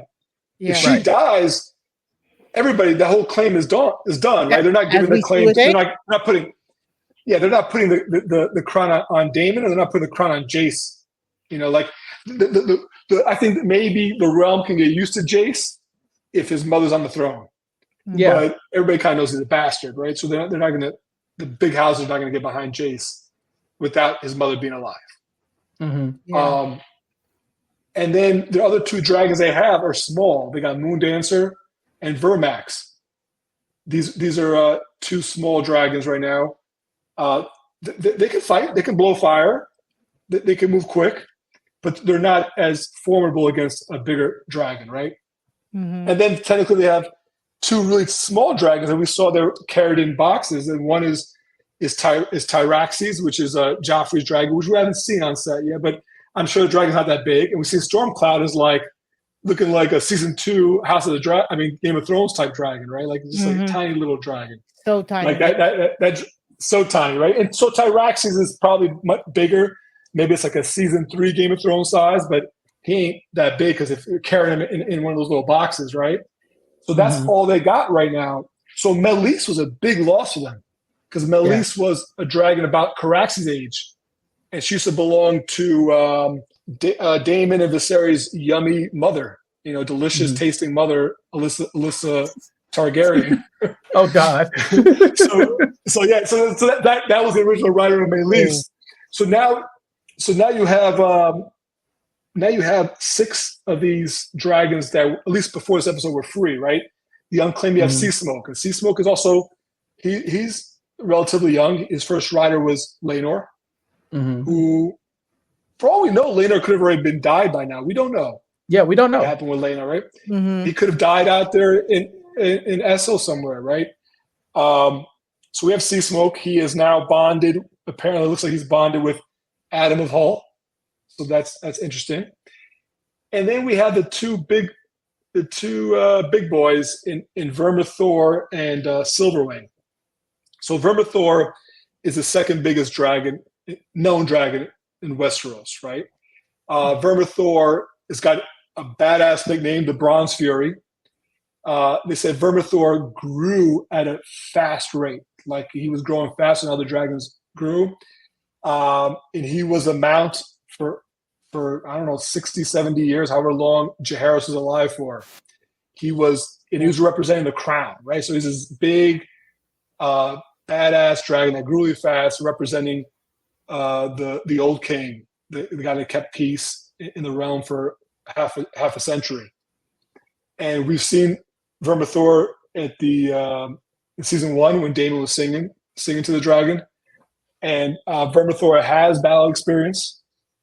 And Vermithor is a dragon you definitely want on your side, because if there's one dragon right now you could say on paper can go fight against Vhagar, is Vermithor.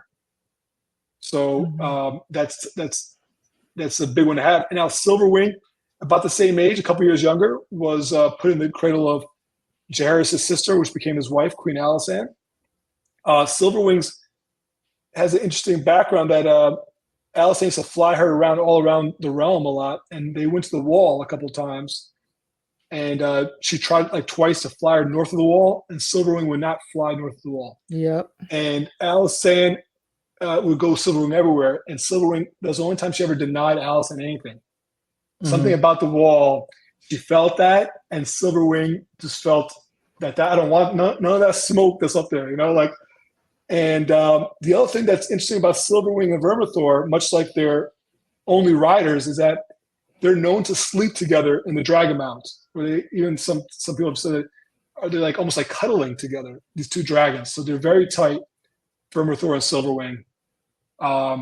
And they'd be great dragons to have riders on. I mean, it's great that Seasmoke could be. We don't know right now. Is Adam going to Cyrenaer? We could assume maybe yes, because Adam wants to impress his father, who's a hand of the queen. But what would happen with Vermithor and Silverwing could really change the tide of the war, because there's a really big dragon. And Vermithor, I believe, was seen in one of the episodes this season. I believe Rhaenyra had went up to him, I want to say, earlier in the season. My question about the free agents, the Wardog, is you have these dragons, you need riders, you find a rider, but just because you can ride a dragon, does that also mean you are now equipped to fight on a dragon? Or is there also additional training that these people would have to go through in order to get ready for this? Because the dragon's just pulling up on, let's just talk about Seasmoke for instance. He pulled up on Adam gets on Seasmoke, and now Adam is a dragon rider, or just can Adam just ride a dragon? You know, is there a difference between being the ability to ride a dragon and the ability to fight on a dragon? That is that's something we'll have to find out. And that's why it's so alarming when Sir Lauren, I think Marbrand, when he went up to Rhaenyra and was like, "Hey, by the way, we saw Seasmoke, big deal. We see him all the time." No, he was with a rider. Mm-hmm. Yeah, she was out there right away. Grabbed Cyrax right away because that's a. Wait, what do you mean? There's a rider now? That changed everything, right? Because is this rider against me, for me? Does this rider even know what he or she is doing?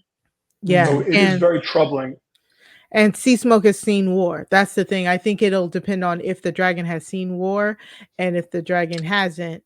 And like Seasmoke has seen war. He was with Laenor in the Battle of the Stepstones for those 3 years or so. So Seasmoke is battle tested.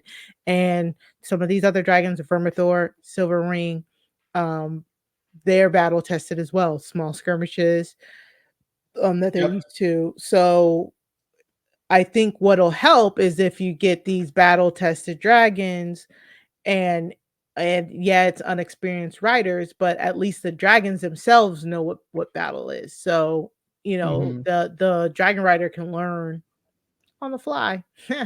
Yeah. I have a question for you. So we know these Targaryens have been trained to ride dragons from their birth, right? So you have let's take the two 18, 19-year-olds, however the old Bela and Jace are, and they got Vermax, they got Moondancer, they got really tight bonds with them. They know the High Valyrian. They probably good tactically. They're learning how to be tactically strong.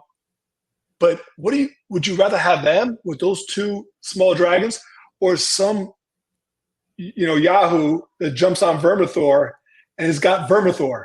Got the Bronze Fury, or got Seasmoke, who's fought battles. That's what's really scary about handing these weapons of mass destruction to somebody.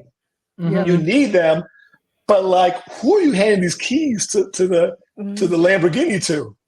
Yeah, no, that's a good point. I mean, Aegon, we saw him on a dragon. Wasn't great. You know, it didn't end up great for Aegon. But then we saw Aemond go and claim the biggest and baddest dragon around, and he seemed to be doing fine. And so and he got the dragon during times of peace. So we know it's not like Aemond was out fighting a bunch of wars with Vhagar, so I think that you kind of, at some point, like Mari said, you kind of have to trust the dragon. It's kind of battle tested. It's not going to just let you get it whooped up.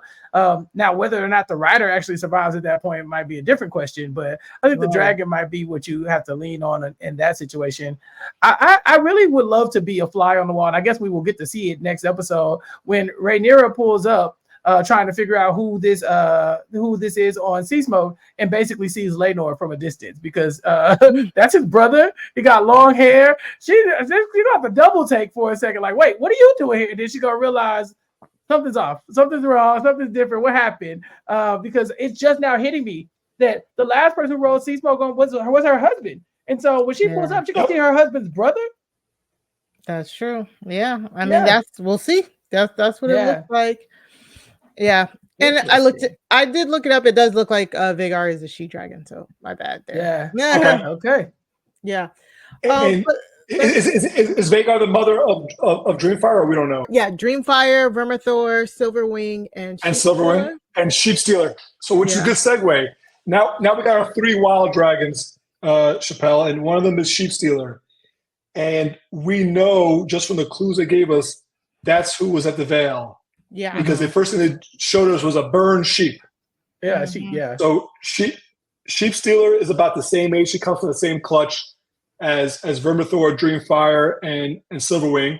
And she big. Sheepstealer is described as very big, as an ugly brown mud dragon. He's big, yes. He's big, yeah. I don't know what this source is though, so it's just no. And again, he's big, and he's never had a rider. Never had a rider, yeah. And he's known to go around and burn and eat sheep, and so he's got a name because sometimes what happened was there was too many eggs and more than enough for Targaryens, and some of these eggs kind of like they just lost track of these dragons. They didn't have a dragon pit back then, so these eggs are just kind of like these dragons kind of find their own way, and they eventually become wild, and then once they're wild, I mean, Sheepstealer is about I don't know, probably 90 years old, give or take, something about at this time. And now you just ain't gonna try to claim them. You might as well take a new egg or somebody, or maybe your father or uncle's egg, like Daemon claimed his uncle's dragon, and in reverse, Rhaenys claimed her aunt's dragon. So it's like they kind of switch lines. Or you don't go try to get a 90-year-old wild dragon, but that's what Sheepstealer is. So Sheepstealer is a very big dragon, not as big as Vermithor, but probably up there with Silverwing and Dreamfire, his siblings. And Sheepstealer is in the Vale apparently right now, because I guess with this war going on, maybe there's not enough sheep in Dragonstone, and they're he's looking for new areas. So that's one of these wild dragons. The second of these 3 wild dragons is one called Grey Ghost, who's a younger dragon, maybe like around like Cyrax and Seasmoke's age. Thing about Grey Ghost, they don't know much about him because Grey Ghost is very, I think it's a he, but he's very shy. And he got the name because he's like, not that he's afraid of people, but he's always like, he doesn't like to be around anybody or anything, or he's always kind of like on his own. So like, even if you wanted to claim him, he's gonna be tough to claim because he's just not, he's a very shy dragon. Mm-hmm. And then that leads us to the last one, and maybe one of my favorites in the books, the dragon called the Cannibal. Okay. And this dragon's all black, green eyes, and he's given the name the Cannibal because he's known to eat dragon eggs and other small dragons. Okay. He's a very hostile dragon. It's unknown how old he is. The Maesters argue, some say that he maybe came from a clutch around the time of Dreamfire and Vermithor. Some Maesters say that he's older than Vhagar Meraxes, that he was already on Dragonstone before they even got there. So he could be 200 some years old. And some people say, no, that's not true because Balerion was about 200 when he died. But Balerion is the only dragon they know about that died of like old age, because everything that happened in Valeria, all those scrolls of history got lost in Valeria. Mm-hmm. So a lot of these Maesters, they don't really know because they just don't know how old the dragon's supposed to live. So if they're going by saying that Balerion is the age, then there's no way that Cannibal could be older. So Cannibal is very mysterious, but some people say, no, Cannibal was right there, and that's why he's so hostile to other dragons, because he's from a different dragon breed. Yeah. Because Dragonstone was built by a different dragon family. It wasn't built by Targaryens. Targaryens got there. The Dragon Mount and the Dragonstone castle was already built. Targaryens kind of parked there. So you got Cannibal, and just by his name, I think it would make him the least likely for somebody to want to claim. I mean, this guy eats other dragons. He's probably going to eat people too. But that's who's on the... So now we got one chess piece off the board with Seasmoke. So those are the 5 dragons that are still left to be claimed. You got Vermithor, Silverwing, Sheepstealer, Grey Ghost, and the Cannibal. So all right. Listen. That's where we're at right now. Yeah. Listen. These dragons have now been divided up in like a civil war. They all look seemingly related in a lot of ways, and we see that they don't really matter. Once it's time to fight, they're just going to go with whoever their rider is. We had some questions a couple episodes ago about if the familial bond between these dragons actually affected the way they fight. And based on what you say, it doesn't sound like it. It sounds like whoever is going to be riding the dragon gets the control of the dragon, kind of like a Pokemon, I choose you, we're together. So if we got to go pull up on Vhagar, if we got to go jump Vhagar, that's just what we got to do. And based on what everybody's saying, it does sound like they're going to have to jump Vhagar at some point. It's not going to be a one-on-one battle to take out Vhagar. It might be a couple of these smaller dragons or the faster dragons. They were talking about quickness and agility versus Vhagar. She's big and slow, but she also is a baddie. You know what I'm saying? It's going to be hard to kill her. And so I would love to see how this all pans out once we get some of these dragon seeds to have their own dragons. And so I'm very excited for that. I was going to ask if you have any predictions. No, my big prediction is not. I don't have any predictions about the fighting. My prediction is more like the time. No, but the dragon riders, about the dragon, like who's claiming dragons. Do you have any predictions? Yeah, so I don't know who is claiming who, right? But I do know that we got a few bastards out here who could potentially ride a dragon.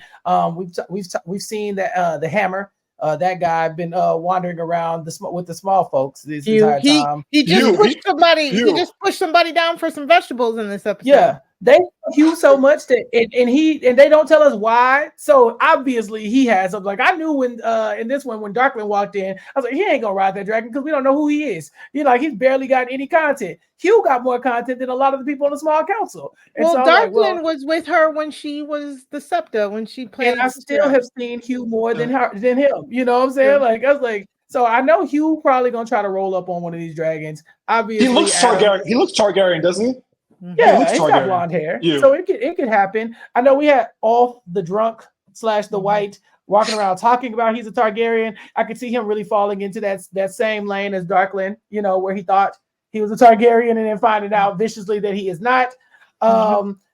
But as far as some of these other dragons go, I don't think I have a good enough knowledge of all of the bastards. I think I'm waiting on all the known Targaryens and Valerians to find their dragons. Like I'm still waiting on Rhaena to get hers. They're still like y'all brought up the twins, but only one of them is surviving. We don't see that for a while. It's a baby. We won't see Joffrey for a while on any dragons. It's a baby. So I'm still waiting out to see who else pops up as potential dragon riders.